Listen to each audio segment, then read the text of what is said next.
want to know about the Wilcox family. That's right. Well, it's a long story because it's a big family, and it's been around for a long, long time in the United States. In fact, almost 3.5 centuries. And so in that period of time, there have been so many different people. They have done just about everything that we could imagine.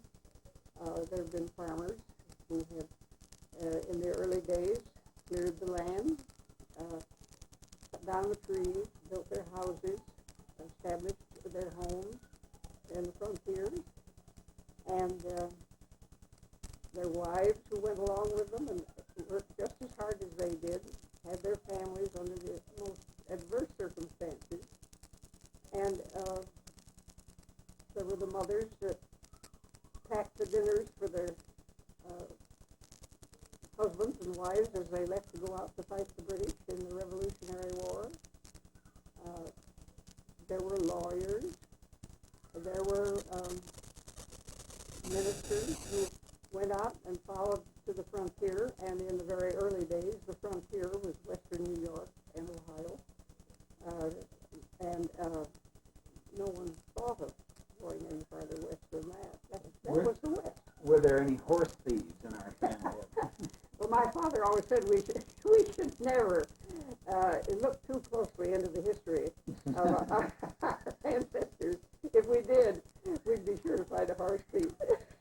I haven't found any as of today. As of yet? As of today, no, I haven't found any as of today. And I've been in Texas now for 10 years. Well, heck and darn. And I still haven't found one. The ministers helped to establish the churches in the frontier towns. There was the doctor who made his house calls on horseback and carried his medications and instruments in his saddlebag, and he had to ford the Allegheny River to get to his patients. And a century later, I called on the descendants of those same patients, and I think in some instances in the very same houses that he probably was in. And I drove my car over paved roads and bridges. And good bridges over the Allegheny River. So there are all kinds of stories of engineers, surveyors, and there's the story of the man who was captured by the Indians and held captive for many months. So we could go on and on in just a general way. I was born in Napoli, New York, the daughter of Osmer and Ella Wilcox. They lived at the top of what was called Miller Hill at that time. They had a farm. And it was in April 14th, 1896. Evidently, it had been a long, hard winter. Somebody told me that they could always remember the year I was born because it was the year that they were so very late making maple sugar in the springtime. So I know that it had been a long, hard winter.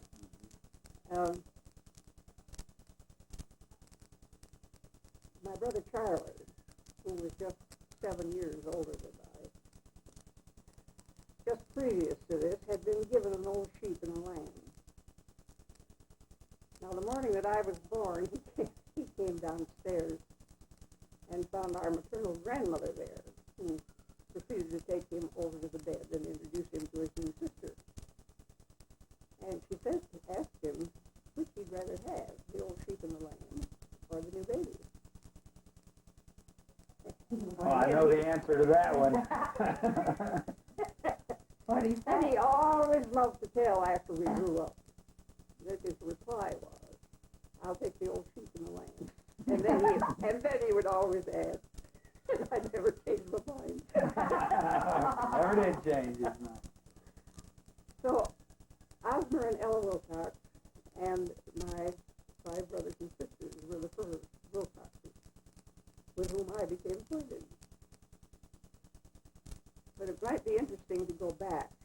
know how Ella and Osmond happened to be in the town of Napoleon in Cattaraugus County, New York, back in 1896. What had happened to the family in the years preceding, and how did the Wilcoxes get there? So we go way back. The first Wilcox was William Wilcoxon from England. Their name was Wilcoxon. But evidently, very shortly after he came over here, about 1635, they dropped the son and just called it Wilcox. So it was actually Wilcoxson? Right. Now some people have spelled the Wilcox with two L's, Willcox. But generally it has been spelled Wilcox. I don't know that in my lifetime I have ever known anybody who spelled their name with the two L's. So I think that has been primarily dropped, although there may be some yet.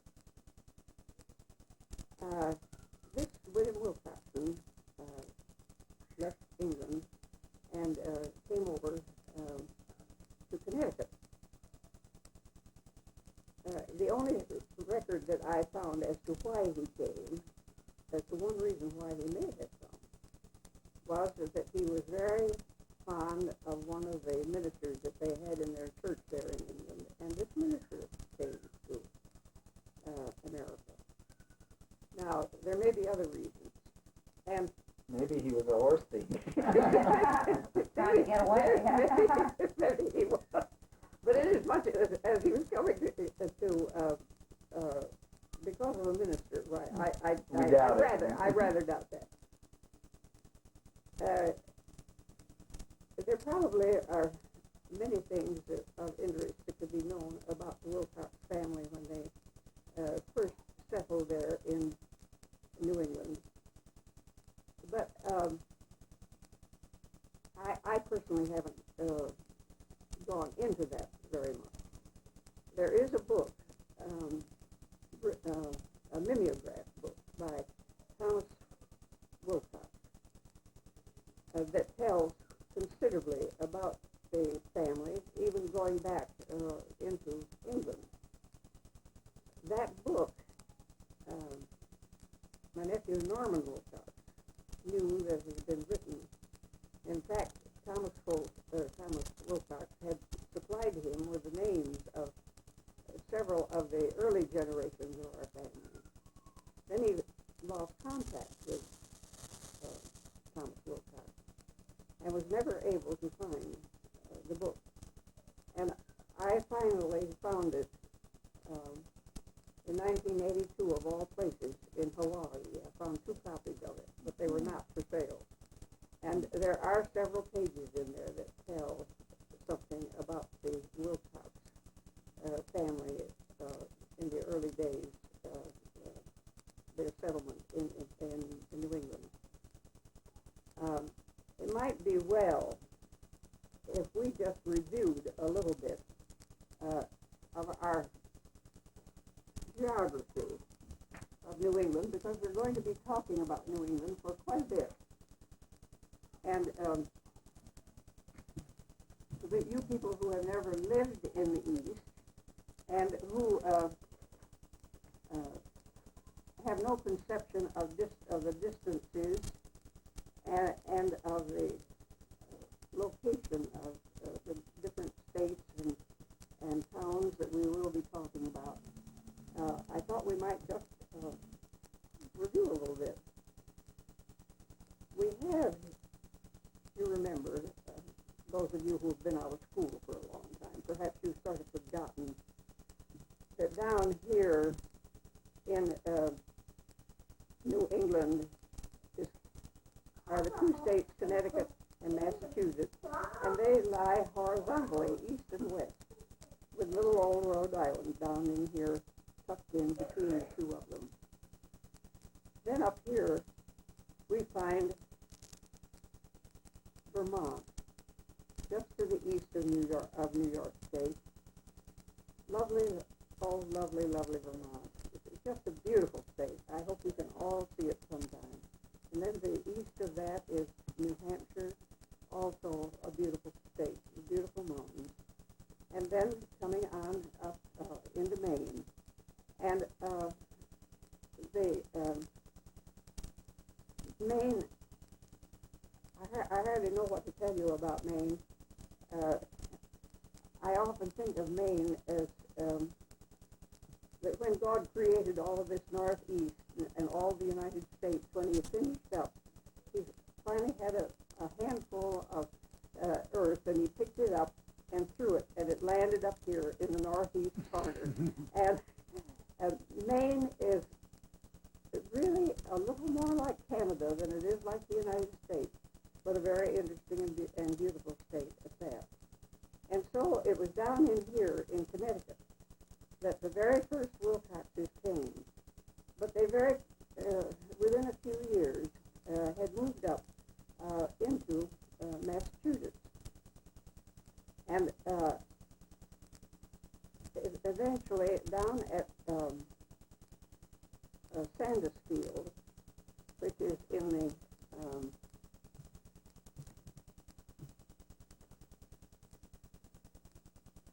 down here in the eastern part of Massachusetts, was a little town where Joel Wilcox went to live.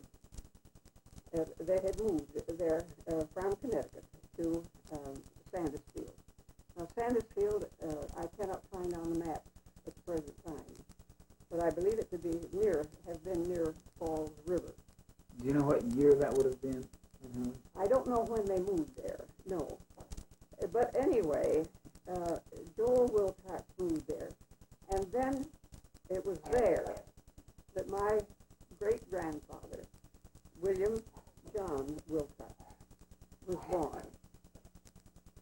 Now, from there, he grew up there, and very interestingly,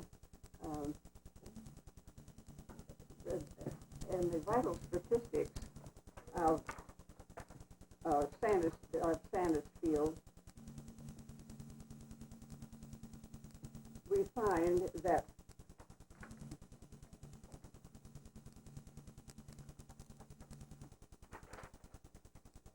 under Wilcox, and this is spelled Willcox, we find that John William Wilcox was born June 28, 1782. That would have been my great-grandfather, and he was the son of Joel Wilcox. The name is spelled with two L's, and instead of their having it William John, which was his correct name, they have it down here, John William. These vital records can be found in libraries that have special genealogical collections. And I was able to get this at the Dallas Library. I don't know much about William John's childhood, but we know that eventually he went to Williamstown College. Now, he had grown up down here in Sandusfield, but way up here in the northwest corner of Massachusetts was Williams College, and he went up there and he graduated from there in 1806.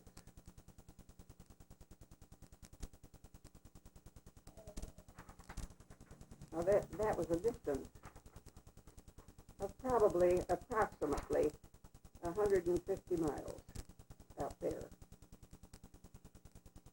I tried taking this map and just laying it over the state of Texas after I drew it, and Texas extended way out beyond the edges all around it.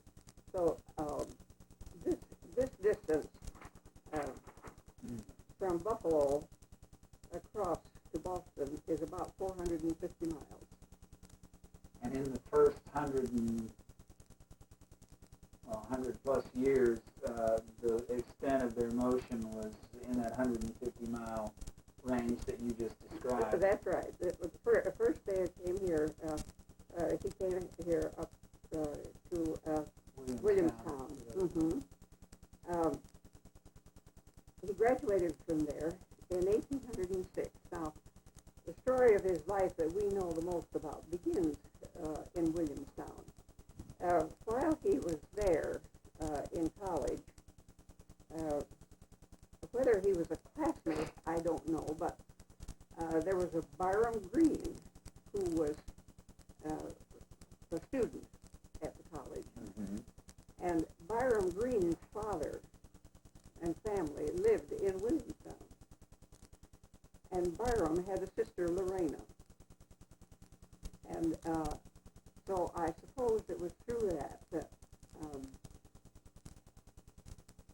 William J.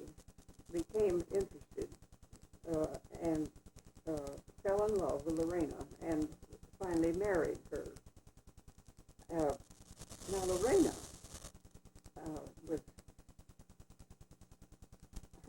some of her ancestors had come over on the Mayflower, and so we might go back a bit. You see, the Wilcoxes had not come over until about 1635, but the Mayflower came over in 1620. Right. And so we had 15 years prior. Yeah, so there was about 15 years difference there. And these people evidently settled down around, some of them settled around the Boston area, around Plymouth. And then there were others that went on farther west. And eventually, as we go down the list of those who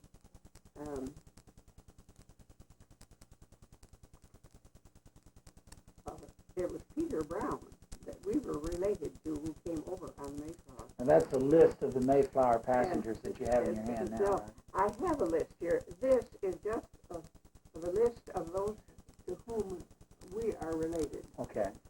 And it begins with Peter Brown. And then it goes to Rebecca Brown, and then Rebecca Snow, and then to Hannah Rickard, and then to Mehitable Byram. And here are the Byram family, Lorena's family enters, right? yes, they vital records.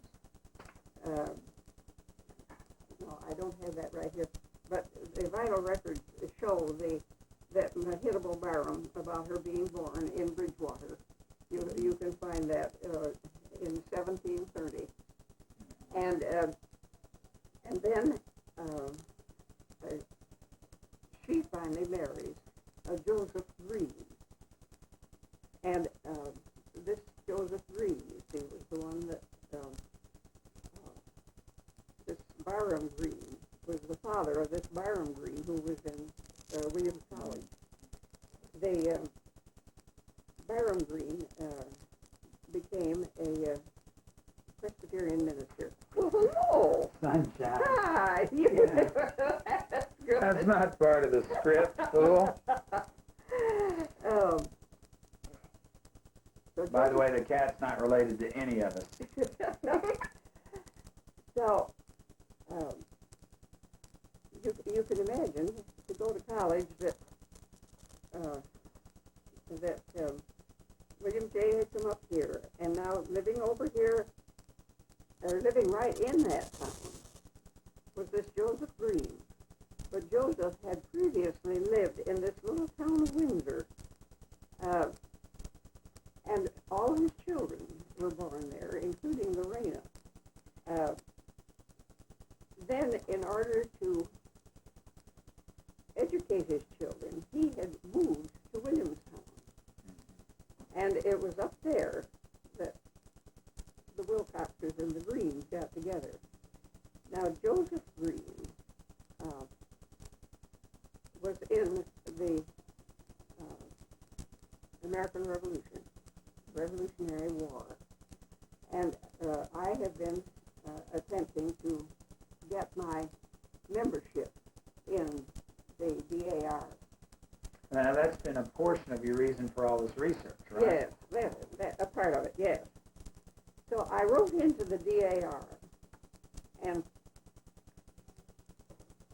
asked if anyone had a membership on Joseph Green's service in the Revolutionary War. And there was a woman by the name of Grace Green from Chicago who had joined in 1901. And she was a descendant of this Byram Green. And she was, in fact, her Byram Green was her great-grandfather, and his sister Lorena was my great-grandmother. Mm-hmm. So, So you guys are great cousins or something of that nature, is that right? Yes. I never heard of her, but it was very, she wrote on her application, they sent me a copy of her papers, and she wrote such an interesting thing about this Joseph Green, and I'll read what, now she said the following is taken from the letters of the late Reverend A.G. Wilcox. A.G. Wilcox was Lorena's son. She said he was the grandson of Joseph Green, which he was, and the records were in possession of his daughter, Mrs. Cull, of Lockport, New York. Mother and I visited in Mrs. Cull's home when I was a little girl. She was, we always called her Cousin Hattie, and her, Harriet, I think was her name, and her husband was Will. There was always Cousin Hattie and Cousin Will. And as the years have gone past, I wondered how she was related to us. And until I got these papers, I didn't know. You weren't sure. I knew she was a cousin of my father's some way, but I didn't know how. Mm-hmm. So her father had written this about Joseph Green. Joseph Green, with his father and brother Samuel, were in the Revolutionary War. The father was killed, and then Samuel was a lieutenant, and in the Battle of Valley Forge, he was taken prisoner by the British and confined to a prison ship at New York, where he died. Joseph Green was now the only defender, of his mother. She wrote to General Washington asking, I have lost my husband and one son and have only this one left. May I not ask for his discharge?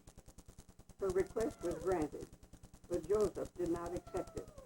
And in 8 months, his term of service expired, and he was honorably discharged. He says here he was an ensign, but when they looked it up here, they found that he was just a private. His mother was a Byram.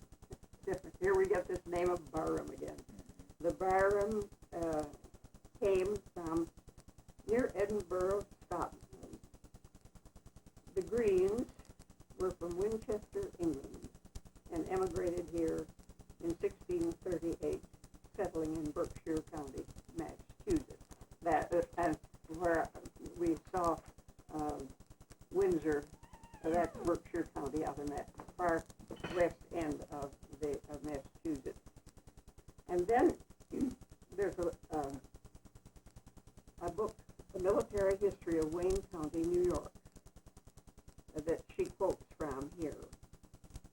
have tried to get that book, and the Dallas Library has it on order. It will be on film. It's such an old book that, and probably has not been reprinted, but they have it on film. They have been expecting it for over a month now, but it hadn't arrived last week.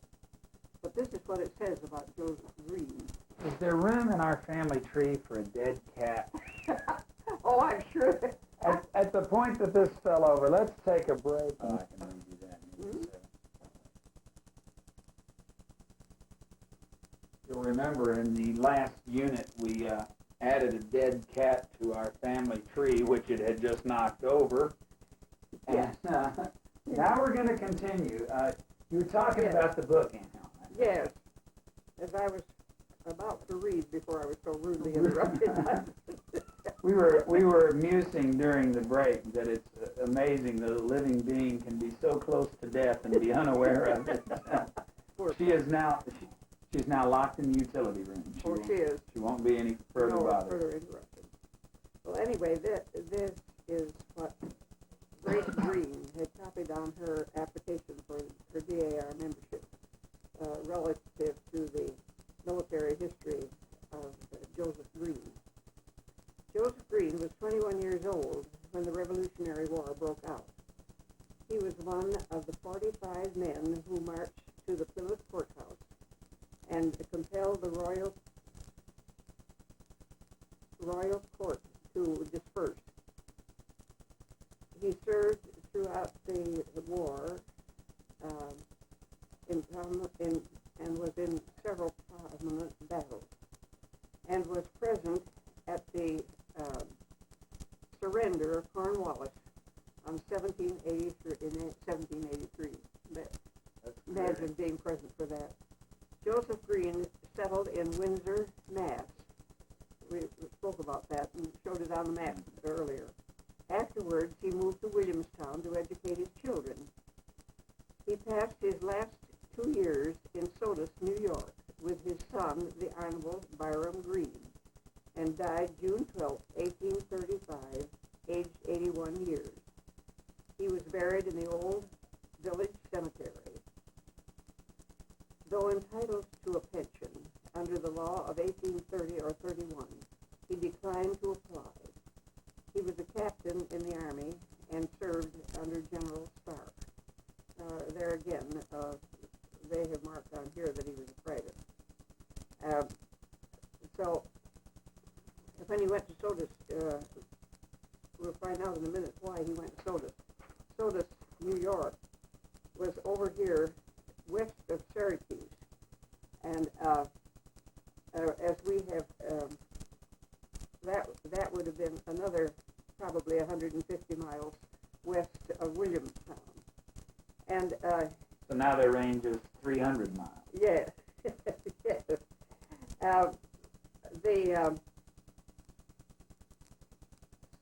So Lorena, this Joseph Green's son Byram was there in college, and at the same time that William John Wilcox was in college. And there's an interesting thing about Byram. There were some I believe it was 6 young fellows that were college fellows that were out one day for a hike or something, and they got caught in a very heavy rainstorm. And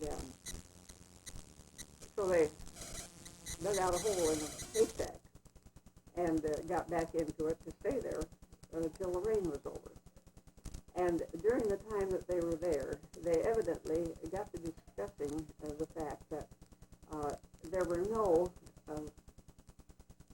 missionaries, Christian missionaries, going out from the United States to foreign countries. And so the discussion led to a prayer meeting. And they had their prayer meeting right there in the haystack.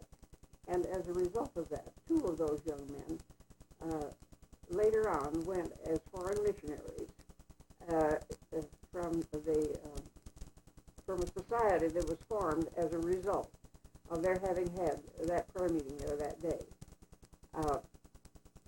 It's always called the haystack prayer meeting.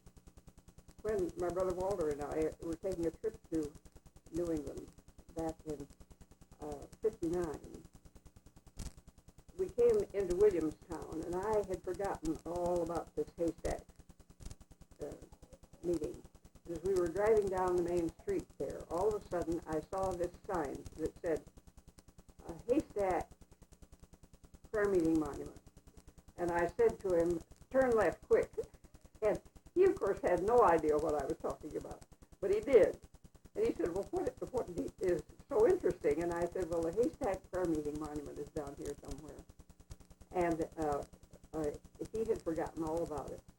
Well, we drove, and it's out in a grove of trees. It's part of a pyramid-shaped monument. As I remember it, it was maybe a little bit higher than my head, and then on the top of it is a globe of the world. And then engraved on the base of it are the names of these 6 young men that were in that meeting, and Byram Green's name is on there. And I was able to find just a little bit about it at our library the other day. It's so well known, and that was back in 1806. And as I said, that was the beginning of the Foreign Missionary Society from the various churches here in the United States. Now, with all these dates and everything, you said this was back in '59, 1959, right? That you were. That we were, yes, yes. We get these centuries all mixed up. See, centuries from now, Aunt Helen, people are going to go, was that? Yes, yes. Well, I just wanted them to know with Aunt Helen, it might have been 1859. I doubt that. You know, even now, I have a hard time sometimes when people look at the date of my birth, you know, and they'll start to write 1996, and then they realize we are even there yet. 1896. Very few people left from, relatively speaking. Right. They were born in the 1800s now. You bet. And so anyway, William and Lorena, it was quite interesting to find in the vital records of one of the Williamstown that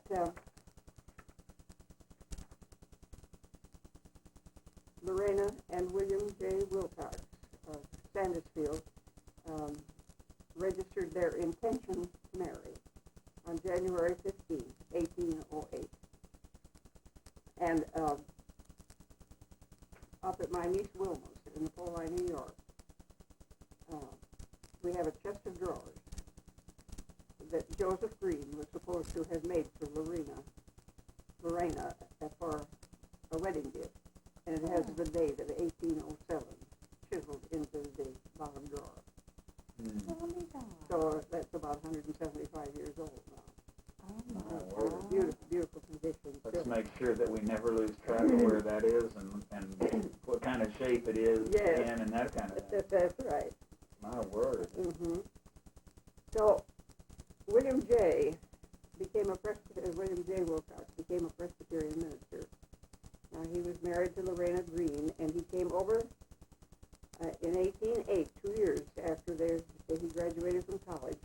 They came over to Otisco, New York. Now, Otisco, there is an Otisco Lake, one of the Finger Lakes. You remember in New York State there are, in the central part of the state, lakes that run north and south, and they call them Finger Lakes. And Otisco is one of the little lakes, and it is south and slightly west of Syracuse, which is just about the center of New York State. Looked to be maybe 50 or 75 miles south and slightly west of Syracuse. Probably not that far from Not that Syracuse. far? No, it's nearer Syracuse than that, I think. In fact, I'm sure it is. But there was a little town of Otisco. It was not right on the shores of the lake, but very close to it on the west side of it. And William J. went there as a minister at Otisco. And the very next year, they went there in 1808. And in January of 1809, their son, Lansing, was born. Strangely enough, there is no record that we can find, official record, of the birth of the children of Lorena and William J. there at Otisco. I can't find any church records. There are no town records. New York State didn't require records to be kept until nearly 1900. And so it's very difficult. In getting my membership in the DAR, I had more trouble trying to find statistics about my grandfather and grandmother than I did about my great-grandfather and grandmother. You know, this child's name was Lansing? Lansing was his child? Lansing, He's the Lansing. Original namesake for Charlie. Mm-hmm. Oh. Yeah. The original. Uh-huh. And Lansing was my grandfather. Okay. Uh-huh. And so their 5 other children were born while they were there, and he preached in that church from 1808 until 1821. Mm-hmm. And their 6 children were born there. Then he was asked to leave because of his poor health. And so in 1826, they with the family moved to Napoli. Now, Napoli is down here in the very southwest corner of New York State. There are 2 counties here, Cattaraugus County, and the one on bordering on Lake Erie is Chautauqua County. And up here is Buffalo. This is Lake Erie here, and here is Buffalo.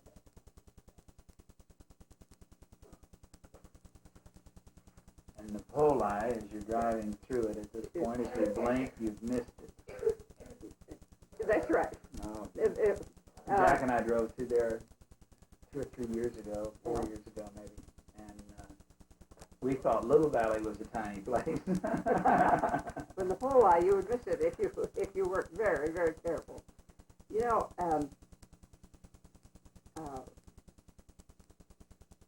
there are children that were born there. There was Lansing, and then there was Sander and Austin, and there was a son, William, and he only lived to be, I believe, about 6 or 7 years old, and died there.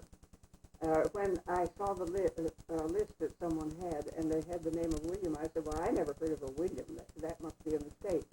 And then when I saw the dates of his birth and his death, I realized that he died before they left there, so he must be buried out there somewhere. And their daughter Mary, and Samuel, and Gordon. And they all came there to Napoli. Now, each one of them had a fairly interesting life. But William J., when William J. came, they built a log house. Now, we don't know where that log house was. We think that it was out back of where Wilma and Calvin lived. But we aren't sure about it. And he bought all of the land on the east side of the road leading from the Napoli Corners down to past Wilma's place for a space of about, it must be nearly a half mile from the Napoli Corners down to what we call the Sawmill Run Road. And later on, his children, several of his children had parcels of that land right down through there. Up towards the Napoli Corners, his daughter Mary lived. she married Dr. Harmon, and Dr. Harmon was probably the first medical doctor to come there into the town of Napoleon. Then, just south of there, this Reverend Austin Wilcox, another son who had become a Methodist minister, he lived there for a time. Then the house where Wilma lives, that farm, where Wilma and Calvin Wilcox lived in Napoleon, Dr. Samuel Wilcox lived there. And he was the one that I was speaking about, that he used to make his house calls on horseback. And many of his patients were the Indians from down on the Indian reservation along the Allegheny River. And most of them lived, the reservation was on the south side of the river, and he, of course, was on the north side. So he would go down and have to ford the river, and no bridges. And he carried his medications and so forth in his saddlebags. Those saddlebags, I remember seeing them when I was a little girl.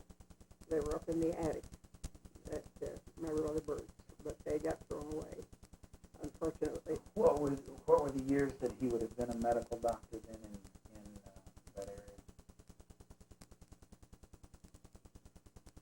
Oh, this would have been probably around 1830, 50, maybe a little more than.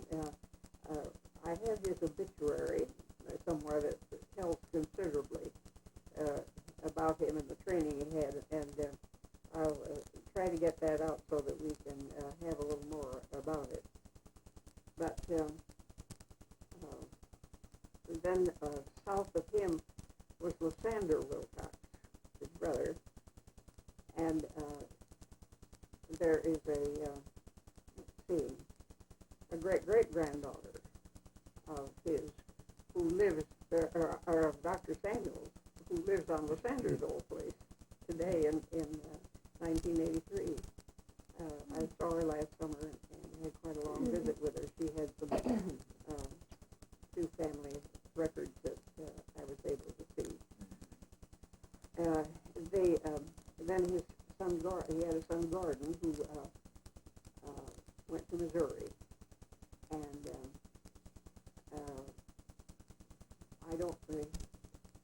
I don't recall that he ever followed any one particular line of work like some of the others did. Of course, Lysander was a farmer, and Dr. Samuel must have done some farming there also. And William J., he preached in many of the, helped organize many of the Methodist churches and some of the Presbyterian churches there in western New York, in both Chautauqua and Cattaraugus County. So that's strange, but how many times have I heard my mother say, well, I guess it's just the Presbyterian in me. And maybe that's where that starts. Maybe it is. An expression she's used 100 times. So this gets the Wilcoxes to Napoleon, where my father and mother lived. But my grandfather, Lansing, was born in Notisco, you see, but he had come there with his parents. So then he married a woman by the name of Miranda Holmes. Well, she lived way out on Lake Erie, in this other county. Now, way over in here, and here was Napoleon over here. Now, that doesn't look very far, and it isn't, probably about 50 miles. But I'll tell you that traveling over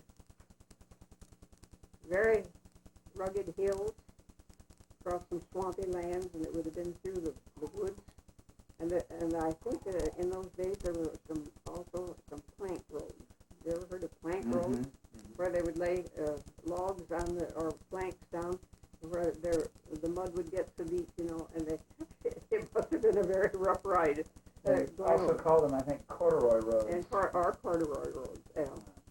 And, but you see, my great-grandfather, William, went around and helped organize churches through these areas. And a man by the name of Artemus Holmes had come from Vermont and settled out on Lake Erie at a town called Sheridan. Now, he was a very interesting person. You see, in order not to confuse you, remember now that we have the Wilcoxes coming in from Connecticut and up into Massachusetts, and they get together at Williamstown. And the Greens come in, they have come in here in Plymouth, and they have gone here, and the Greens, so that the Greens and the Wilcoxes have met here. So they go on to Otisco and then on into Napoli. But now out here on this lake is the Holmes family. Well, how did they get there?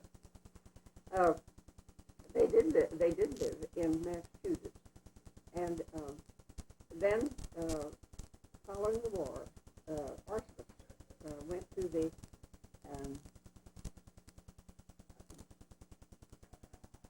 went to Vermont to live, and it was from there he came. But he was the one that had such a very interesting time in during the war, the Revolutionary War.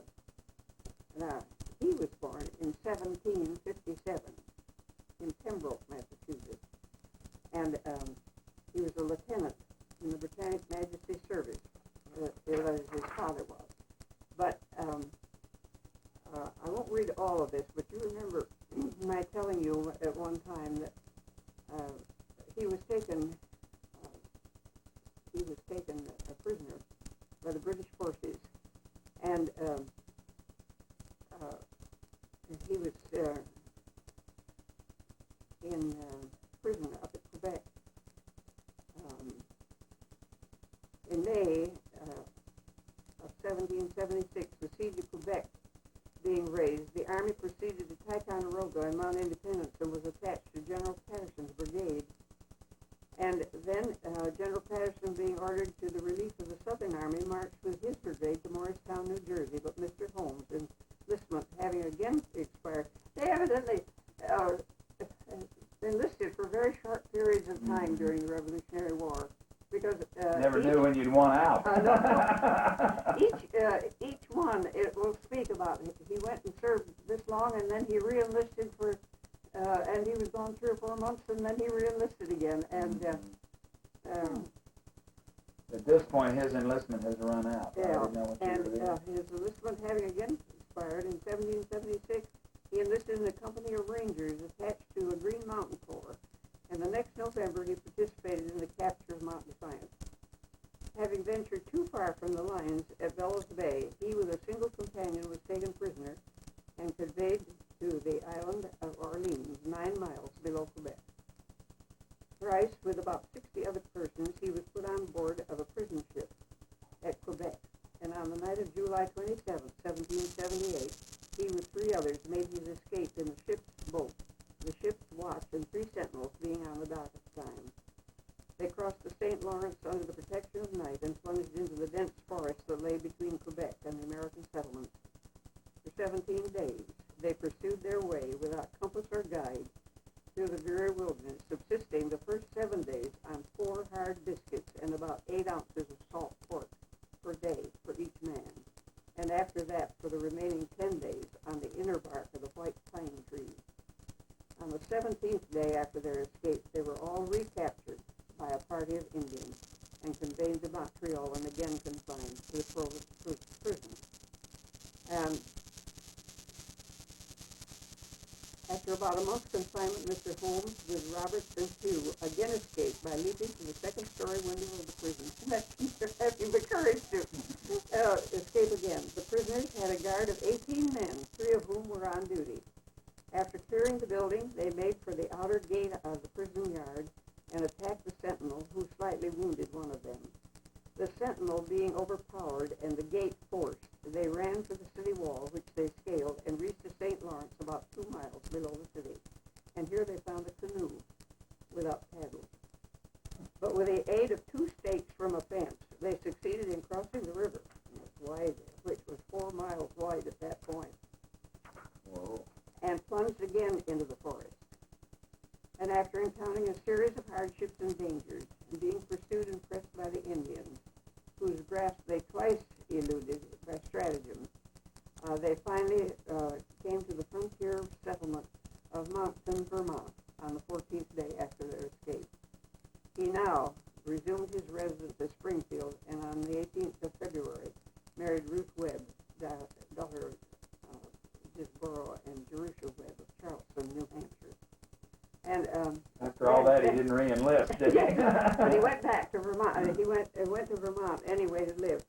And then in 1804, he made a tour of the Western country. That was Chautauqua County. Right. That was the Western country. Mr. Holmes selected the farm in Sheridan, which he purchased of the Holland Land Company, about 3 miles east of Fredonia. Now, the Holland Land Company was made up of people from Holland who came over here and purchased vast areas. It seemed to me it was almost all of New York State and Pennsylvania. And our farm, it was purchased from the Holland Land Company, all of that area through there.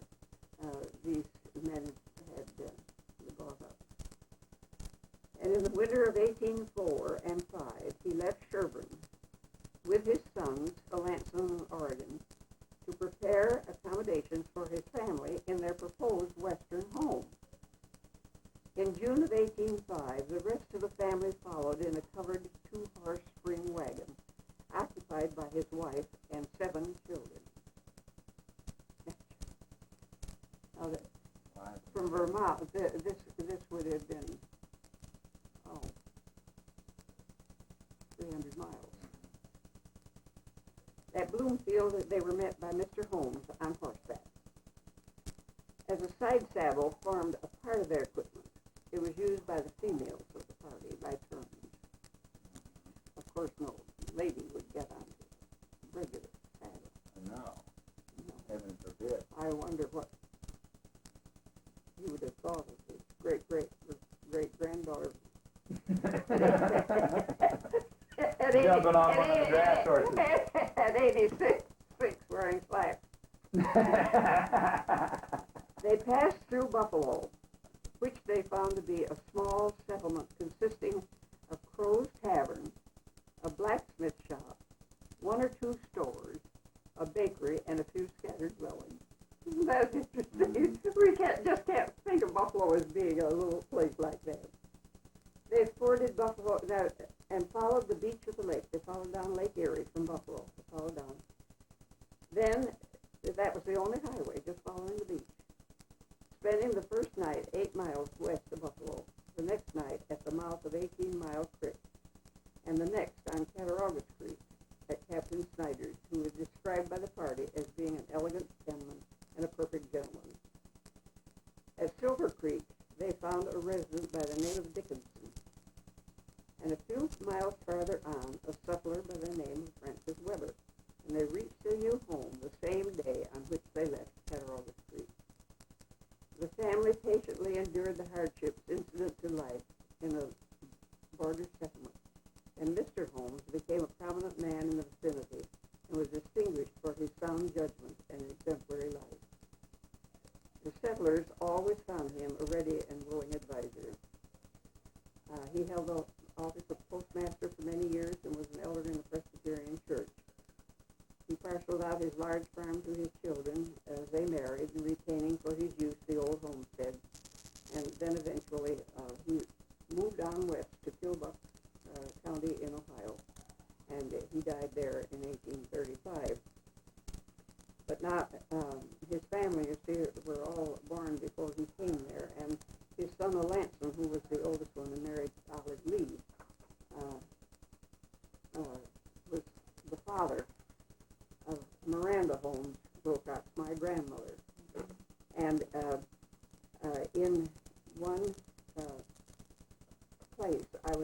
find where it recorded the date of her birth and that she was married to a man by the name of Wilcox in the Bulleye. But it gave no date and didn't give my grandfather Lansing's name. Mm-hmm. But so that was the only proof that I had of my grandmother's actual birth. And this Holmes family was a very interesting family. Miranda's brother, Joseph, went south, and he married a southern girl, apparently of a quite wealthy family. And I have the letter that she wrote, the first letter that she wrote after the Civil War to my grandmother. And Her sister. So that had been her sister-in-law. Sister-in-law. See, Right. Joseph, her husband Joseph. Her husband Joseph was a minister, and he preached in, or taught rather, in a girls' school. I suppose it was called a girls' finishing school probably in those days, in Lawrence, South Carolina. And But you have that letter. I have that letter.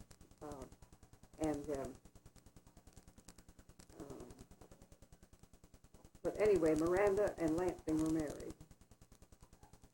And Lansing, instead of settling on some of this land that his father had brought right out of the town of Napoleon, took some land about 2 miles east of the little town of Napoleon, up on Miller Hill, Mm-hmm. and settled it there. So that is how my father got to Napoleon. Mm-hmm. But my mother arriving there is almost as interesting. Her maiden name was Burt, and grandfather's people came from Massachusetts. I believe somewhere in the very early 1800s, and then they went back again, but came back again when grandfather was 16, and along about 1850, and then at the same time that the Burts came, the Bigelows came, and out to western New York from Connecticut. They came from Colchester, Connecticut, and the father, John Bigelow, was a Baptist minister. One record mentions the fact that he settled in the town of Napoleon at first and then moved to Conowongo. I had never heard anyone tell that, and I have no idea of where he lived in the town of Napoleon. But maybe something will show up someday. Was Napoleon at one time larger than it is now? No, well, there are some houses that are gone that used to be there, but and there used to be 4 churches there, and there's only one there now. And there's not enough people to support No. one church.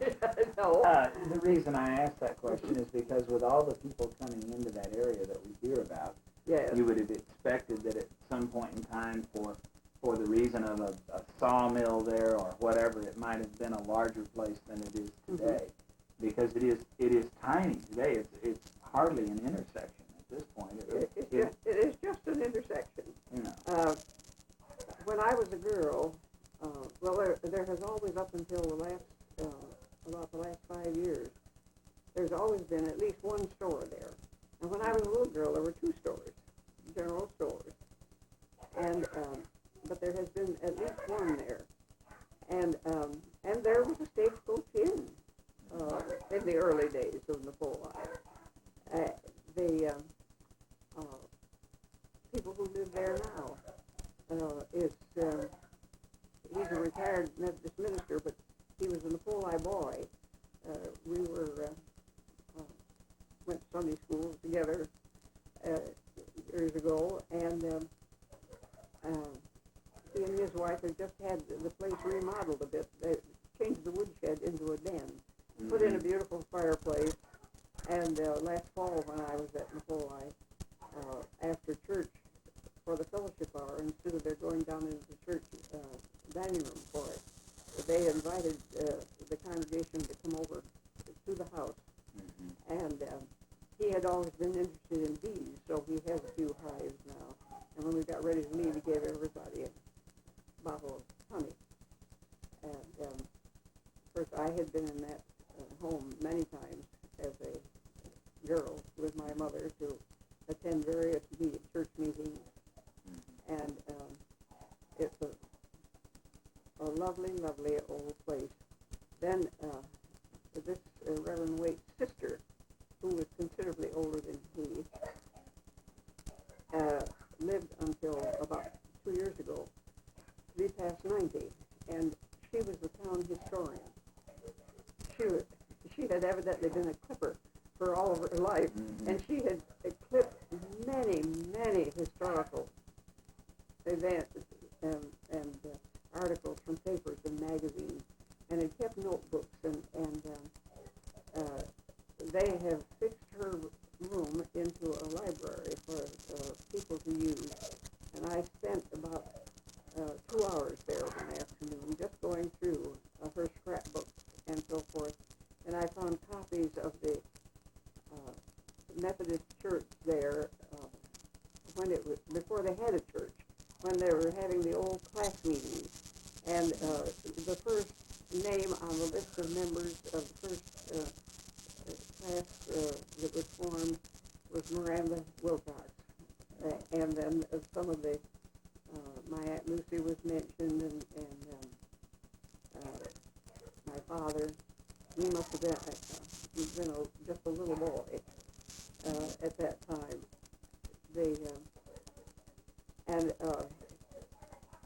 So after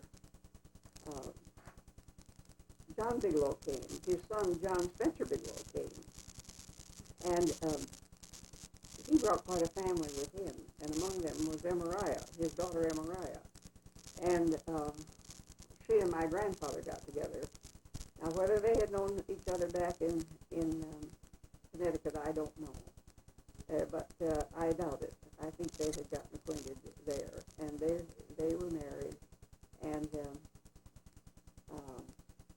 my mother was born to them in 1854, and then she and my father, we can understand very well how they could get together because their farms were, well, by the highway to get to their place. It was probably a couple of miles over there, but their farms were almost back to back. And so they, father and mother were married in 1875, and so the Greens and the Wilcoxes and the Holmes and the Burts and the Bigelows eventually came together and represented by my father and mother. And so the story goes on from there. It all went downhill from there, right? I wouldn't exactly say that. I know there are a jillion things that we have omitted to this point, and I think what we ought to do at this point is take a break again and get an opportunity to view these things and decide which little tidbits we might have forgotten to this point, and get those in the next unit. And then I'm sure everybody is waiting with bated breath to hear you go from this point on and let us in on the things that have occurred during your lifetime, and as far as that's concerned, the movement of the Wilcox family, the contemporary Wilcoxes, all the way out to where our relatives are up in the Northwest and all like that. I think we ought to take a break now and Yeah. maybe just. In our last unit, we talked about some of our ancestors who came from the New England states to western New York. Among them was the Holmes family.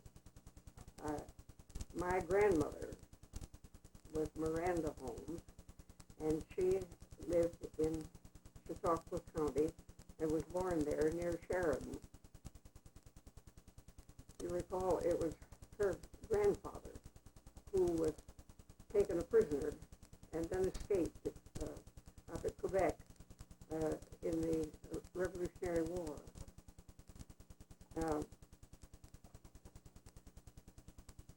Grandmother had two brothers. One of them was named Joseph, and he was a civil engineer. I don't know very much about him, except that one record said that in 1862 he was in London looking after the exhibits of the American exhibitors for the World's Fair. Now, he evidently remained there for several years, because we have a letter written by my Uncle Charlie, who was over there, and in 1878, and he was evidently, Joseph was evidently still there in London. But he returned to the United States later on. Just what he did, I don't know, but he became very much interested in the establishment of the Red Cross here in America, and was one of the charter members of the American Red Cross, and helped Clara Barton to establish the organization. That would be good for you, some of you younger members to remember. Jennifer is right now reading a book about Clara Barton. Is she? Didn't mention our relative, did it? Who? Oh. His name was Joseph Holmes, and he was one of the charter members of the American Red Cross. Mm-hmm. Now, her other brother, Miranda's other brother, was Zelotes. He was a Presbyterian minister. How he happened to go south, I have no idea, but he did. And he married a very lovely southern girl by the name of Catherine Nichols. Evidently, she came from a well-to-do family. And from anything that I ever heard my people mention about her, they always spoke very highly of her, and she seemed to be a person that they all loved very much. But of course, when the Civil War came on, they lost all contact with each other. They lived in Lawrence, South Carolina. And but she wrote a letter right after the war in 1866 to my grandmother, Miranda. That would have been her sister-in-law. And in it, she mentions that Zelotes, her husband, and Miranda's brother, was teaching at this girls' school, and he also had a church. And then she tells a bit about their property and so forth. It's a very interesting letter, because they haven't heard from each other, evidently. It's the first letter that she has written to any of the northern relatives after the Civil War. And even though she is bitter, there's a sweetness to her bitterness. She still loves the family of the North, but of course, after all that they have suffered, during that time, she lost 4 of her children, not as a result of the Civil War, but they happened to die during that period of time. But they did lose a lot of property, and she tells so many interesting things that happened during the war itself. She begins her letter, after so long a silence, I have so much letter to hold it all. And now this is comes from Lawrenceville, South Carolina, February 9th, 1866. Some of the things that I should speak of you may not like very well, but under the circumstances, bear with me, for I am not yet made perfect, and I am amongst the rest of my people, have been sorely tried. I know my father dealt the blow, and I believe I can say from my heart, thy will be done. But you know, sister, what frail creatures we are, and when I think of how my people have unnecessarily been robbed of every earthly comfort, reduced to beggary, and starved by cruel man, I must confess I hate the man. Now you can help all of this. Now you nor I can help all of this. The ruler of the universe is the only one that can. And then she goes on about the property, and she said, I know you good people at the north think that we are punished for owning slaves, but I can find nothing in the Bible to condemn it. There is nothing said about Abraham selling servants, but those that were bought with his money and those that were born in his house are spoken of. And that is the way it was here.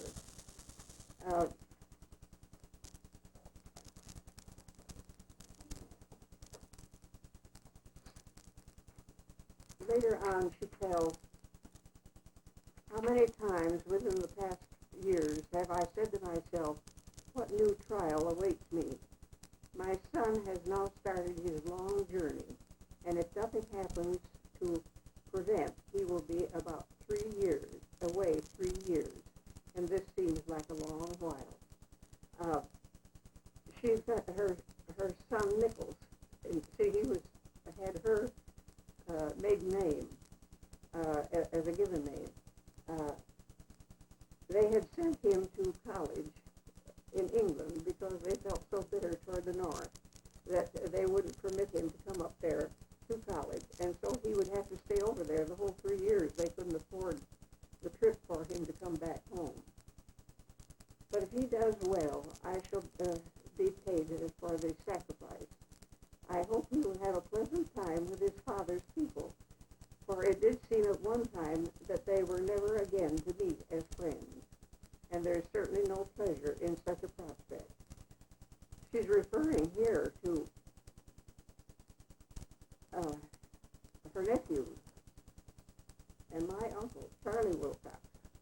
He was the son of Miranda and Lansing Wilcox, and he was over there, that we'll find out a little later, doing some work for an oil company. And also, Miranda's brother Joseph was over there. And so Nichols was going to be able to see his cousin and his uncle when he got over there. So she says, I hope that he will enjoy seeing his people, and they were all from the north. And it must be quite a trial to you to have Charlie so far from you now when he is beginning to have a family. That little baby would be such a comfort to you.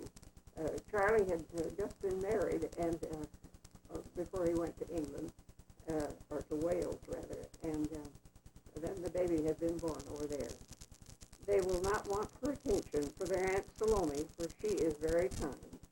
And Aunt Salome was the wife of Joseph. Nichols could be, I wish Nichols could be nearer to them if they remain there. Now, sister, I must tell you about my departed one. The first one that was taken was my 9th child. Just 4 months, a very delicate little boy. He required my constant care. And then about 8 months after that, Sheridan, 4 years old, and 7 months, died of scarlet fever. 18 months, and my 10th child, aged 14 months, was taken. A very fine child, was sick only a few days. In 4 months, death again entered and took from us our firstborn. That was indeed a heavy stroke. And so she had so much trouble. She says, our principal farm is rented to a white family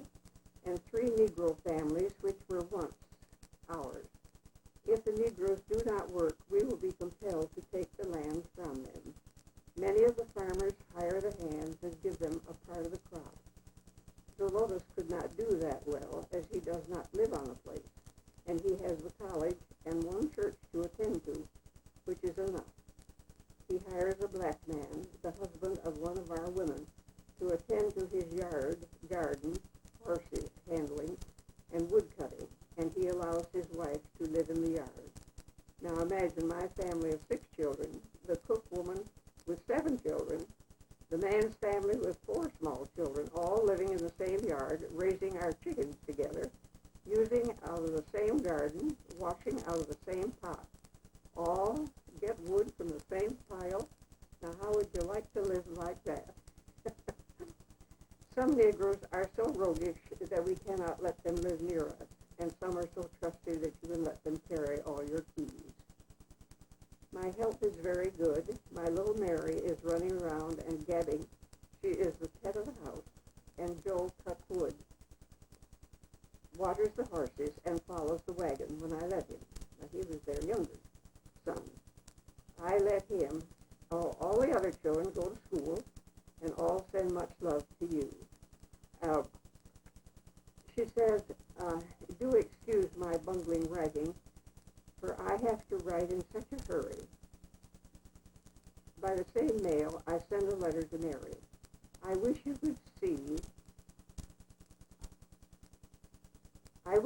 could step over and see how well I can work. She had never had to do any work in her lifetime. She had always had slaves to do her work, and take care of them, of the family, and so it was so difficult. It must have been so difficult for her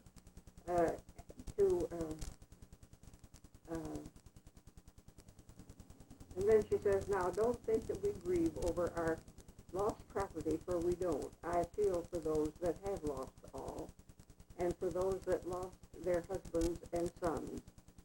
Some may say that we deserve it. God only knows whether we do or not. This son, Joseph, the youngest son, he later did go to Cornell University. Nicholas went to England, you see, but Joseph Holmes went to Cornell University, and he appeared in Who's Who in America in 1914-15. It's rather interesting.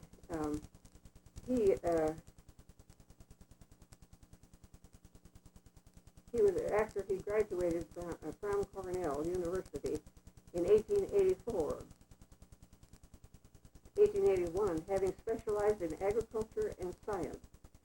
And the following year, he was appointed professor of geology and natural history at the University of North Carolina, where he remained for 10 years, and where he continued to lecture after he was appointed state geologist in 1891.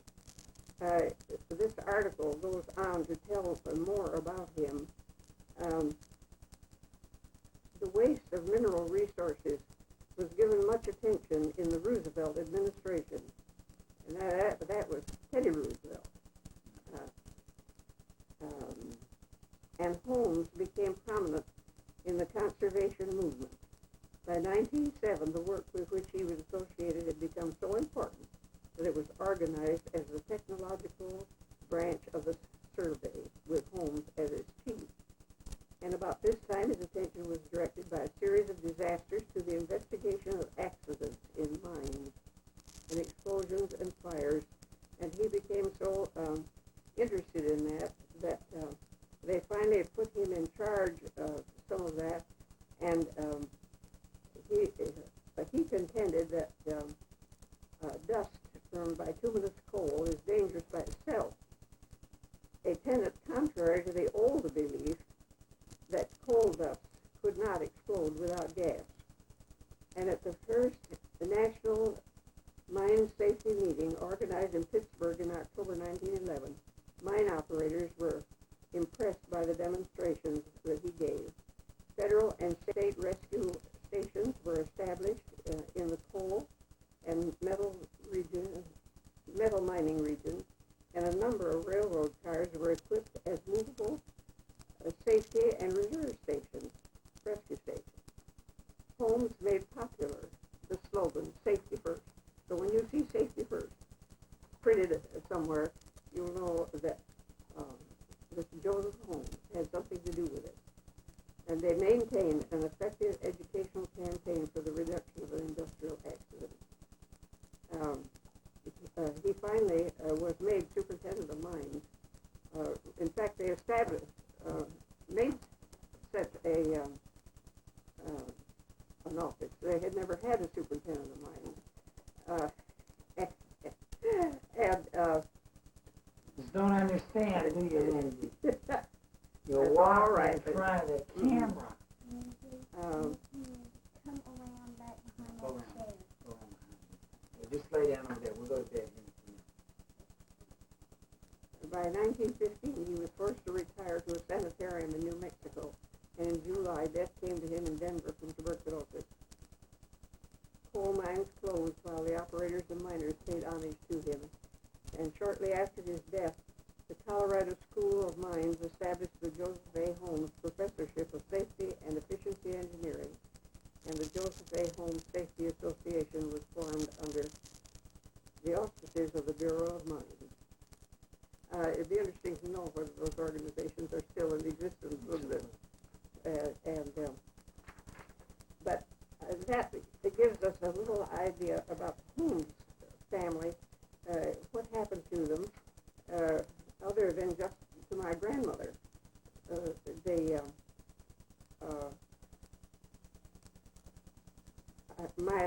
My mother intimated that she thought that Oliver Wendell Holmes was related to us, but I don't know that she ever had any proof of it, or ever followed through the family history to know for sure that that was true. But I don't know of any of the Holmes family now. I've often thought if I ever got to South Carolina, I would like to go to Lawrence and see if I could find anyone there. She does mention at the very end of her letter that she doesn't think that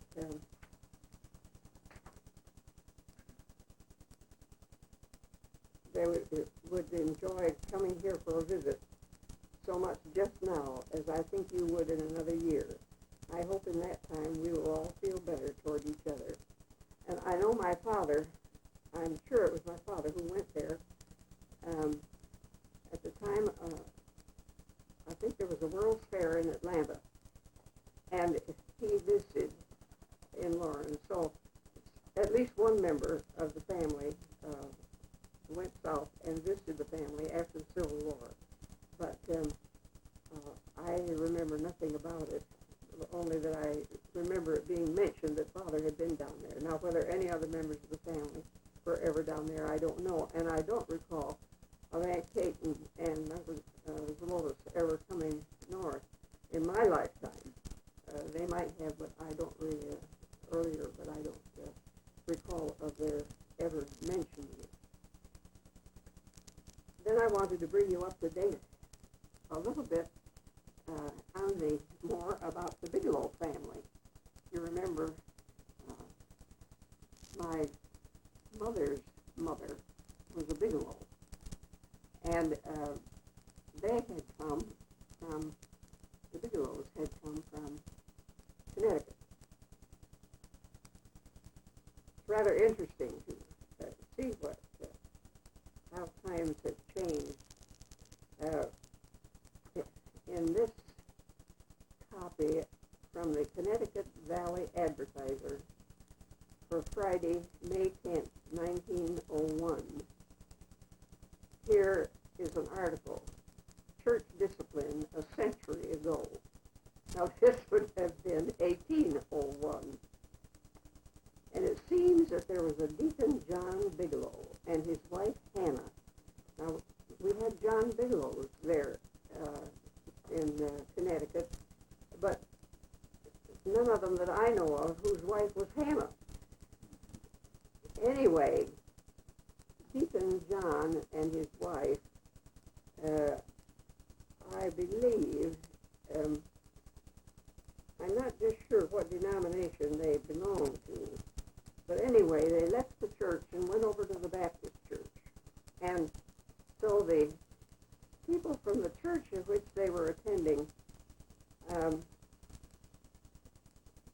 went to see them and tried to get them to come back, and they refused to do it. And you go on reading, and you wonder what awful things they have done in the church that Deacon and John and his wife have left the church. And finally, clear down quite some way in the article, it says, "We are sorry to learn from our brethren who have lately conversed with you in the way of brotherly discipline, that you manifest no disposition to return to your duty and walk ardently with us, even should we put an end to the practice of allowing the young people to sing, which you plead as an excuse for covenant breaking." Can you I'll imagine? let the young people sing.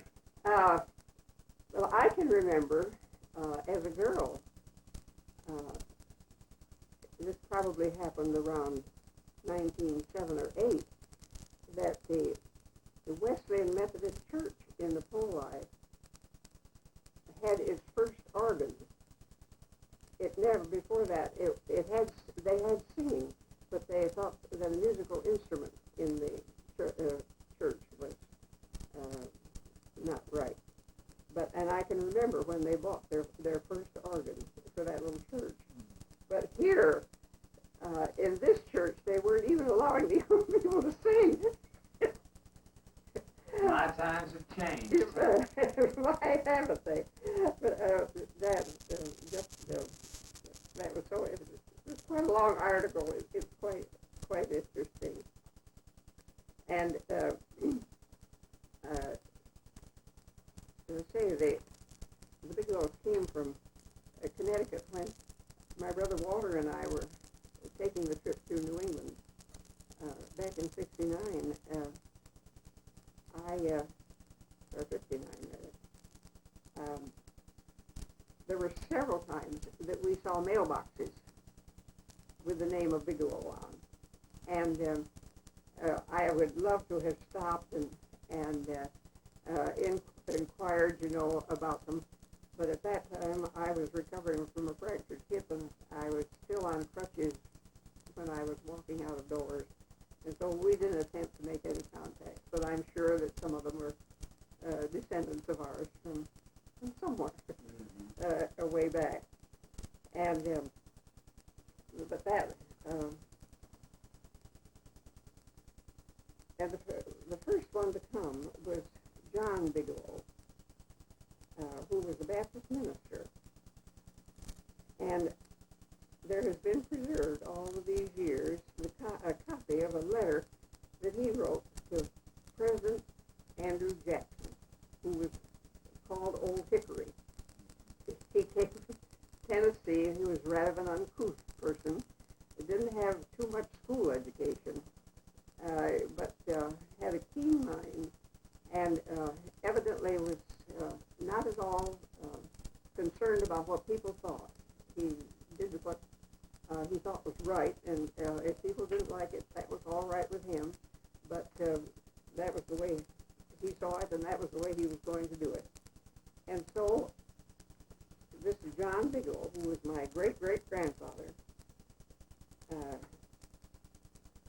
wrote a letter to him. I'm sure that he must have sent the letter, because if it had not been sent, there would have been no reason why they would have preserved this letter all of these years. It's I didn't bring the original letter. It's getting very old and fragile, and I don't like to handle it any more than is absolutely necessary. But he says to the president, "Finding by the almanac that you were born March 15, 1767, and as my parents informed me that I was born December 8, 1767, and can remember the first alarm of the Battle of Bunker Hill, my father and mother being true Whigs, together with two brothers that were then one 16 years and the other 17 years, and each of them professed early to the Whig spirit to that degree that I early took the Whig evidently spirit. I couldn't make out the word carefully.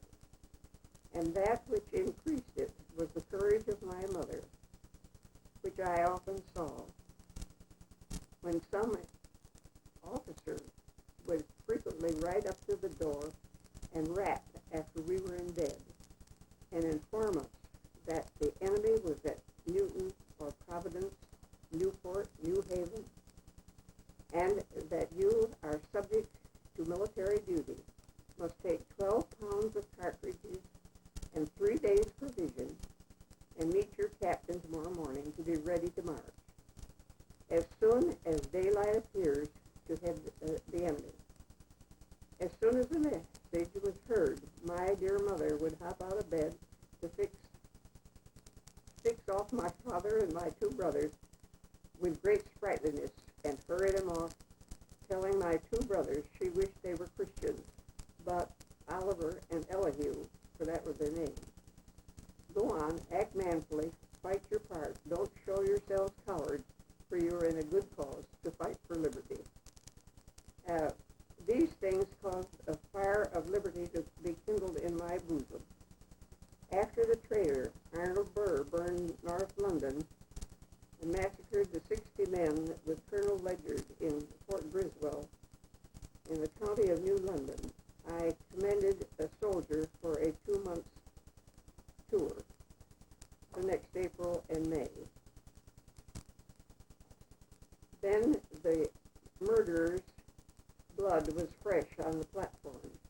This also kindled the flame of liberty to that degree that I wished to become a soldier during the war, but during the war prevented from enlistment by my father, as he told me that both of my brothers were in the army and that I should be helping in the cause of liberty by staying at home with him and help to raise provisions for the army. But that little spark hath not gone out to this day. He goes on a little more about what he, how he felt about some of the things that were going on in the government at that time, and how much he admired the president for the things that he had done and that he had stood up for. But I was interested, he had written along the edge of the paper where he had written about his mother and what she had done, and about his brothers. He had written, this is the way that America obtained her rights. I was particularly interested in the P.S. that he added to his letter. I have often been asked why I did not make application for a pension, especially while I was so great an advocate of the present administration. I have always answered that I had as yet been able to maintain myself, and as long as Jackson was continued in the presidential chair, I should never ask for it.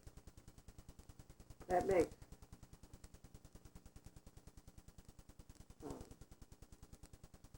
this John Bigelow and my great-great-grandfather Holmes, my great-great-grandfather Green, all of whom refused to take pensions. I wonder what would happen if Somebody refused the pension now. somebody would write to Washington and say, I am perfectly able to earn my own living, and I will not take my pension until such time as I need it, or I will delay it until I'm 65 when others have to. It'd be a unique letter in this day and age, wouldn't it? Mm-hmm. It might help balance the budget. There you go.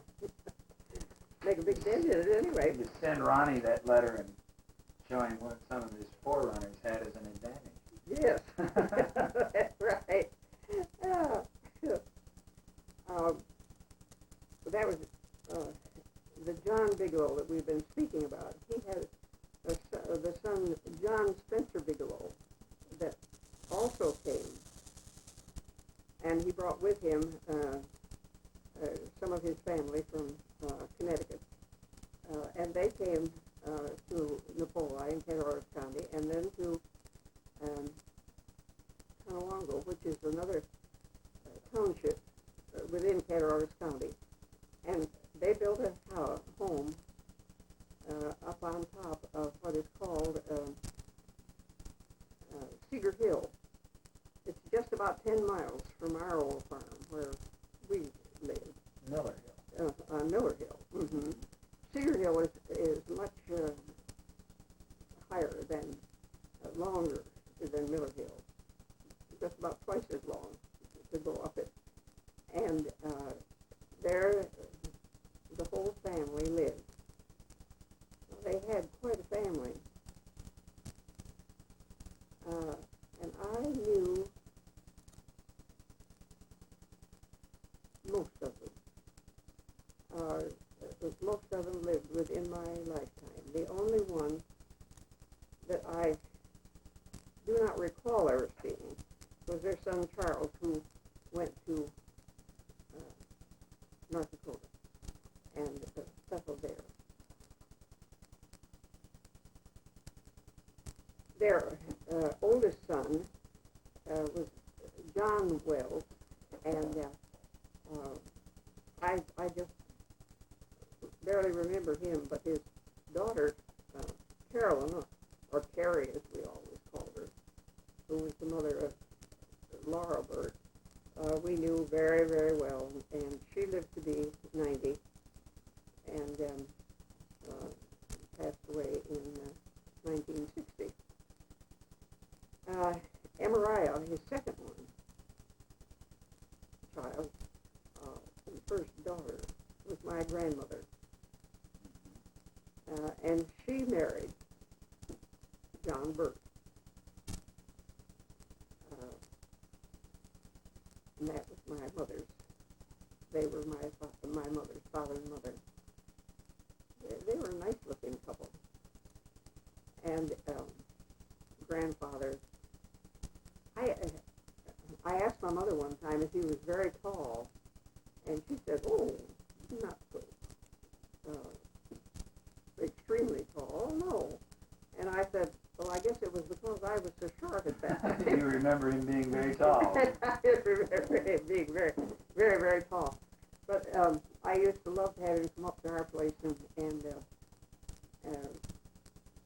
go for a walk with him, and he would visit with me, and I really liked him. He really was, I think, his death was about the first death in our family that I can recall. Things were quite different in those days. Of course, they lived way out in the country. And there were no funeral homes in those days. The undertaker came to the house and prepared the body, and grandfather died in February.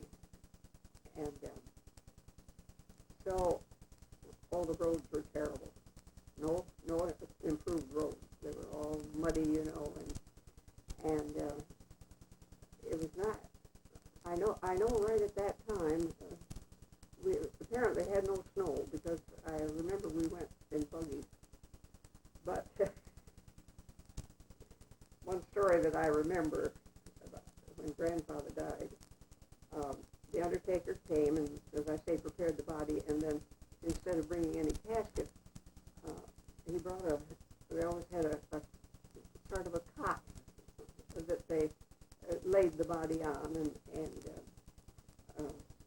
dressed them, and so they might have a big throw that they would put over the body, a blanket of some kind. But they didn't put any shoes on grandfather, and his feet stuck out below the blanket. So my cousin Thora and we were just about the same age. She never liked to have me tell this story. What age were you at this point? So what kind of Let's see, distance you were really? he died in 1906, I think it was. So I would have been just 10 years old. Okay. And I remember he was laid out in the parlor, and I remember Thor and I going in there and daring each other to touch his toe. When I reminded Thor of it years later, she said, "Why, we never did that." I said, "Oh, yes, we did." Well, did you touch his toe? Yes. Oh, yes, okay. Yeah. Yeah. I know everybody's dying to know, so Yeah. we had to ask. Well, anyway, then the morning of the funeral, why the undertaker came and brought the casket. And the funeral was held in the little congregational church up in the Polei Corners. And another thing that I remember, I do remember about the soloist.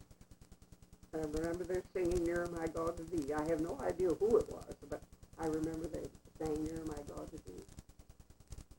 And then when we got into the buggy to go down to the cemetery, it was such bad weather, it had the side curtains on. The horse and buggy, when they had to put side curtains on to protect us from the rain. Well, they began to toll the bell, the church bell, and I had never heard that before. Well, of course, Aunt Carrie was about 10 years older than I. Of course, sometimes she tried to boss me around a little bit, but I wanted to know why they were tolling that bell, and so I asked. And I told her about this later, and I said, "And you said to me, shut up." Don't ask questions. Don't ask questions. But she didn't know either, right? Well, if she did, she didn't want to explain. At any rate. Anyway. And we were talking about this in the car earlier. You mentioned Aunt Carrie at Yes. this point, and for those folks that don't know, this is actually your sister. Right? Yes, this is my sister Carrie. Mm-hmm. Why do we call her Aunt Carrie? Why do you call her Aunt Carrie? Well, because there are so many nieces and nephews who call her Aunt Carrie, that I have gotten in the habit of speaking that way many times. When maybe I should just say Carrie, but I say Aunt Carrie so they know for sure who I'm talking about. And also I had a niece Carrie, so we used to have to differentiate between Aunt those Carrie two. or niece Carrie? Yes, that's right. Another interesting thing about grandmother was her name was Emmariah. Her mother had two friends. One of them's name was Emma, and the other was Mariah. And she wanted to use both names, so she made a new name, Emmariah. And that was my grandmother's name, but nearly everyone called her Emma. And she and grandfather had the two children, my mother, Ella Sophia, and then they had a son, John, who was about 12 years younger than my mother. But they lived just about 3/4 of a mile from us, down Miller Hill toward the pole line. And Uncle John and Aunt Effie had 3 children. They had a son, Louis, who was very near the age of my brother Charlie, and then Flora, who was very near my age. There was just 10 months difference in our ages, and we played together and went to school together and were always together whenever we could be. We were not a bit alike. I loved to play with dolls and play house, and Flora had no use for dolls. She liked to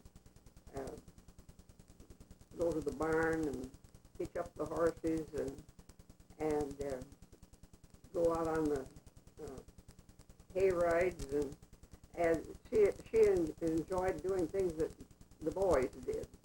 And so I don't know how we happened to be such good friends, but we were, and had many, many happy times together. And then their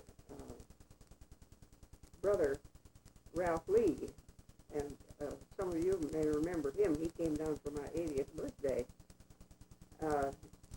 Although his name was Ralph Lee, we always called him Lee. in later years, people began to call him Ralph. So there are many people who call him Ralph, but the family has always called him Lee. I was 9 years old when he was born, and I remember so well the morning that he was born. When I wakened and went downstairs, Father told me that Mother had gone down to Uncle John and Aunt Effie's. And in those days, no one ever talked about a baby coming. It never mentioned that. But I knew that they were expecting one, and nearly everybody in the neighborhood, when they had a baby, sent for my mother. So she had gone down there, so I knew well enough that it must be the baby was on the way. But I went to school, and just before recess time, somebody that was driving past the school stopped in and said that my mother wanted me to come home at recess time. So I thought, well, she just wants to tell me about the baby. So I was all excited and just could hardly wait to get home. Well, in those days, little girls wore little aprons, with a sort of a pinafore type thing, with the ruffles over the shoulders. Well, when I arrived home, I was very much surprised to have my mother greet me with the words, "Well, I'm ashamed of any little girl that would go to school with such a dirty apron on." Burst your bubble. Huh? It just burst my bubble. It certainly did. But before I got my clean one on and started back for school, why, she told me that Louis and Thora had a baby brother, Lee. And that was when that was the morning that Lee was born. He is married now and lives in Florida in the wintertime and in Little Valley during the summer months. All right, their son John and their daughter Emma Ryle. And then there was Harriet, and we always called her Aunt Hattie. Aunt Hattie never married, but she and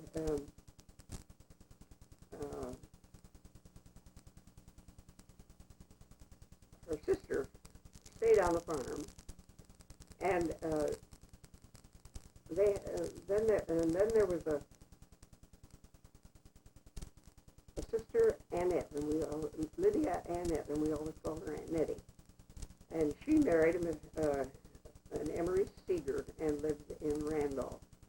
He was president of the bank there for many years, and Aunt Nettie passed away in 1927. Whenever I think of Aunt Nettie, I often do think of her when the children are around me, because and I wonder if I look to them as she looked to me. She was tall just like I am, and I think sometimes I wonder if I look as tall to the children as Aunt Nettie looked to me. And she always wore a nightcap. I remember whenever we stayed there, Aunt Nettie always had a nightcap on, tight under her chin, and she had a long white nightgown, and the yoke of it would always be lots of little tucks in it, and maybe a little ruffle around here, and the long sleeves, and with a shirt down at the wrist, and she always had goldfish. Always had goldfish. She was the only person in the family that I know of that ever had goldfish, and I just loved to watch those goldfish.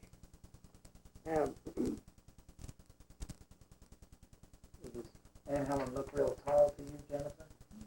Yes. So you do look like you're Aunt Nettie to her. It must be. Then she had there was a daughter, Mary Jenny. We always called her Aunt Jenny. She lived down the road just a short distance, a little bit more than a stone's throw from the top of Cedar Hill where the others lived. And she had 2 sons, but one died very early. I don't know his name, but the other one lived to be quite an elderly man, and everybody just loved Ralph. He was just a fine man. Then there was a son, Francis. I think I met Uncle Fran. We always called him Uncle Fran. I think I met Uncle Fran once, but it's very hazy in my mind about him. And his wife died when his two children were very young, and so Aunt Mandy and Aunt Hattie practically raised these children. They lived there in the old home, top of Cedar Hill, and Charlie and Joe lived there with them. And their father, Fran, was there, I think, most of the time. I remember he took a trip out to North Dakota because his brother Charles went out there. There was another time when some of the family wandered away. He went out there and settled. And whether there are any left there by the name of Bigelow, I really don't know in North Dakota. Charles Bigelow had a daughter, Eva Ely, and she went to Portland, Oregon to live with her son, Bigelow Ely. When my brother Charlie and I were out there, and Jack, my nephew, we went to see Eva, and she has since died. Bigelow still lives there in Portland, although I've never contacted him since that time, but I've always looked it up in the telephone directory to see if he was still there. And so Fran, I know went out there, but I think it must have been for a visit, and then came back. And but I never knew him much. But these two children that Fran had, Charlie and Joe, that grew up there, I knew them all my time that they lived. They're both gone now, and Joe had a son, Marion, and he and his wife both died in 81, and they have a son, Kenneth, left there, but there is no one left that I know of the family in Tonawanda or in Cattaraugus County by the name of Bigelow anymore. There's this Kenneth Howard, who was a descendant of the Bigelows, but no one by the name of Bigelow. Charles, as I say, went to North Dakota, and Aunt Mandy stayed there on the farm. Eventually, Joe married, and so that left Joe and left Charlie there to take care of Aunt Mandy, and she lived to be 90, last 3 months of being 90 years old. I remember well the night that she passed away. I had been called up to Bert's, my brother Bert's, for somebody was ill up there, and Aunt Mandy hadn't been feeling well. I knew. In fact, I think I had been to see her a day or so before that. So after I made my call at Bert's, I decided to drive over there. It was, as I say, about 10 miles over, and it was along in February, as I recall. The snow was deep, but it was a beautiful night, just a beautiful night. I got over there in the early evening, and found that she had developed pneumonia and was critically ill. So I didn't have to get back right away, so I stayed there with Charlie, and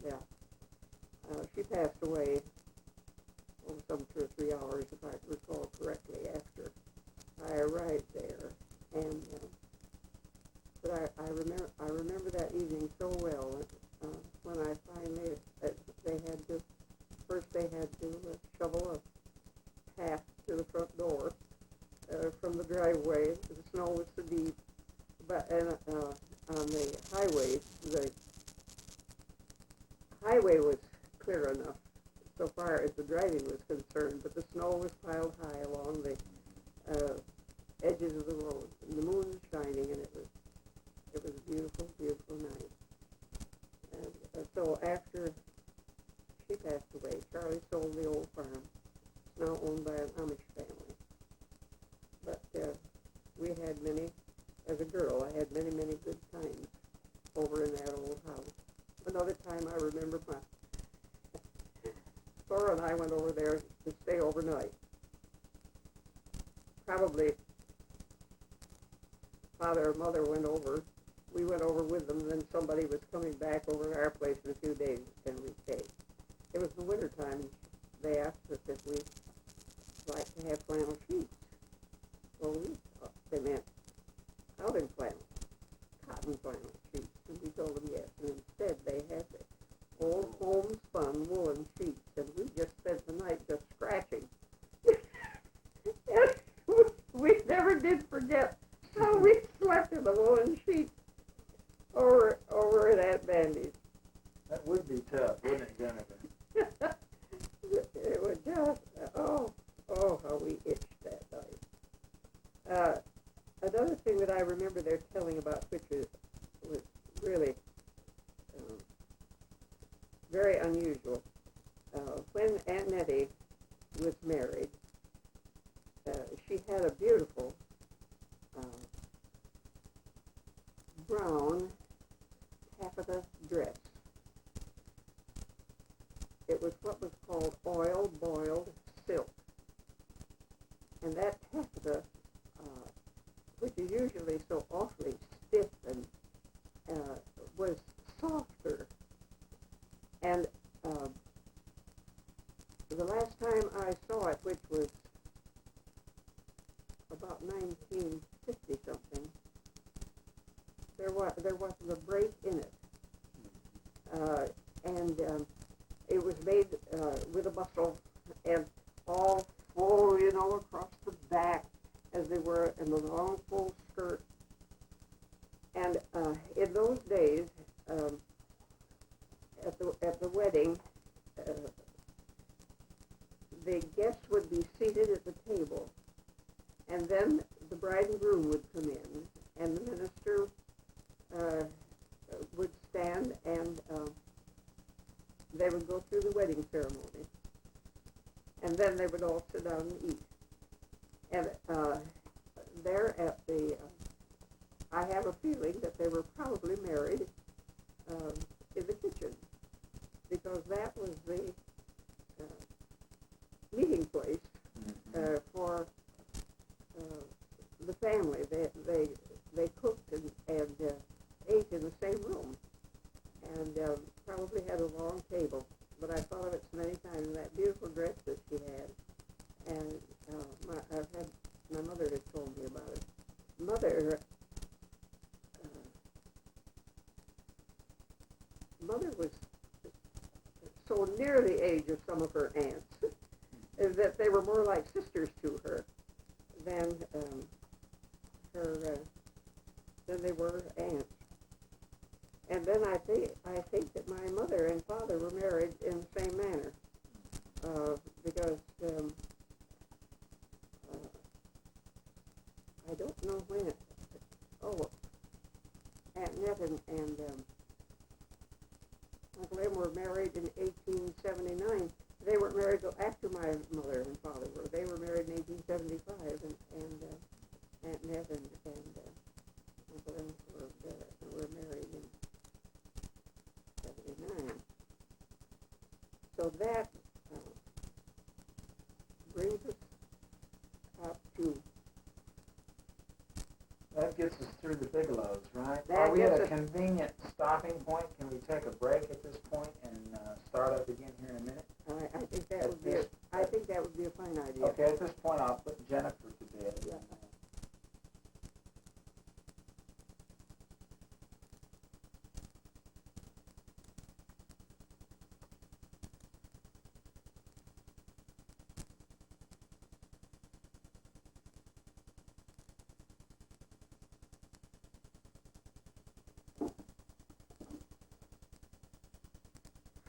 We're going.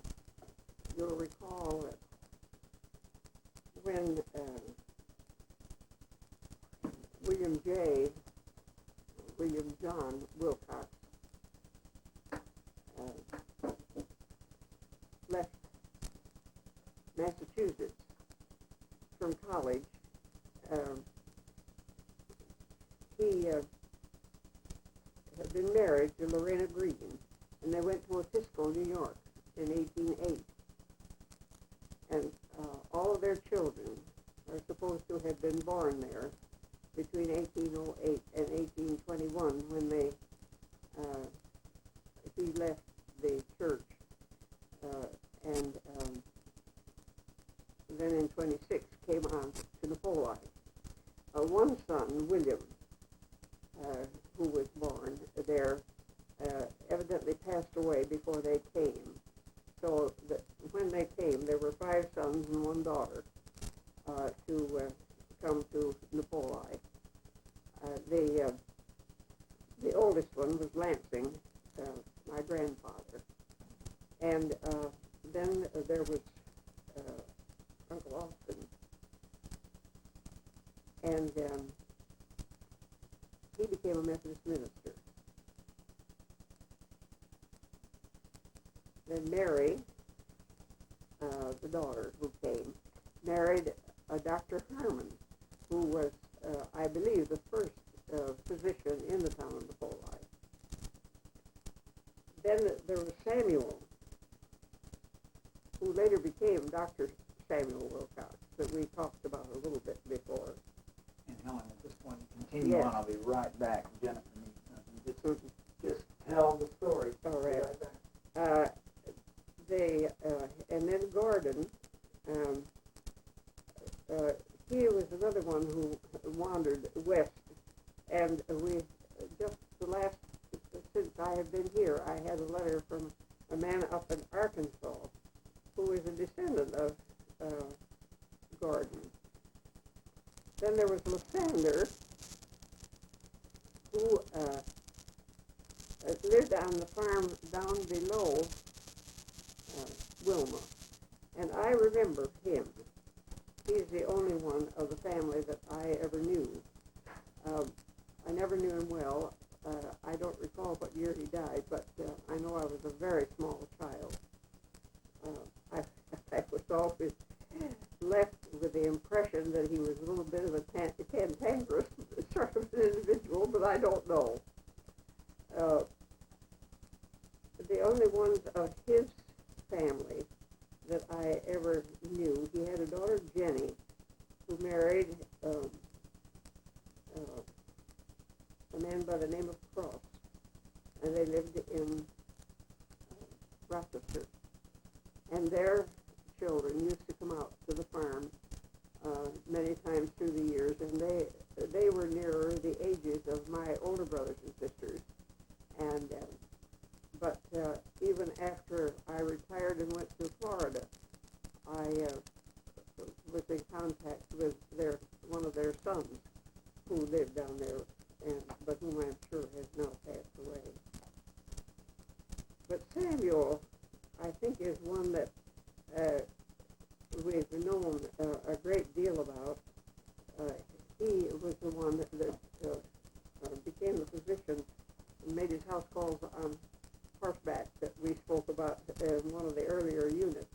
And you asked about when he practiced, and his obituary gives us quite a bit of information about that. In the year 1897, 1837, he entered Oberlin College, then recently established, where he remained 1 year, residing in the family of Reverend Charles Finney. He also commenced there the study of medicine with Professor Dascom. He afterwards studied 1 year with Dr. Shaw of Machias, that's a town in Cattaraugus County, and the 3rd year with Dr. Powers of Ogden in Monroe County. That would have been up near Rochester, New York. He was licensed to practice medicine by the Cattaraugus County Medical Society in September of 1839. In the winter of 1840, he attended medical college at Geneva Medical College and came to Napoli to practice his profession in April of 1841, going into practice with Elijah Harmon. That was his brother-in-law. And he lived just up the road. And this Dr. Samuel lived there in the house, built the house that Wilma and Calvin Wilcox live in now.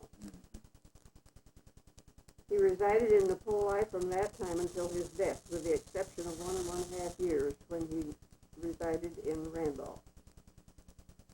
He remained in the active practice of his profession till about 4 years,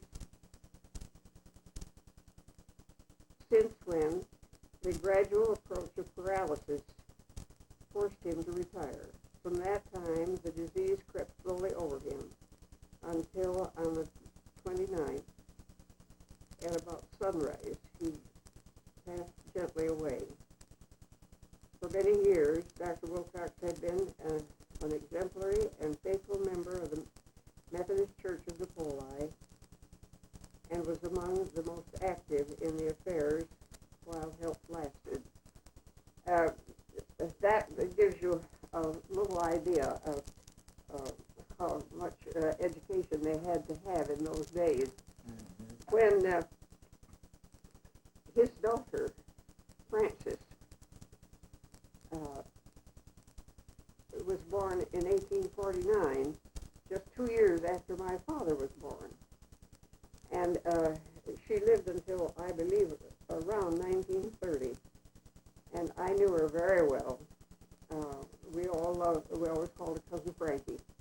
And she used to tell stories about her father and about their living there on the farm where Wilma and Calvin lived, in that house. She said it was nothing unusual for them to be eating at the table and look up, and there would be a big Indian standing at the doorway waiting to see her father.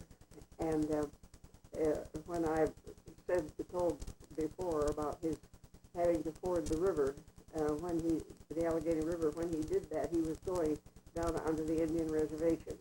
And it was the Indians and their descendants whom I knew so well when I practiced there in Salamanca.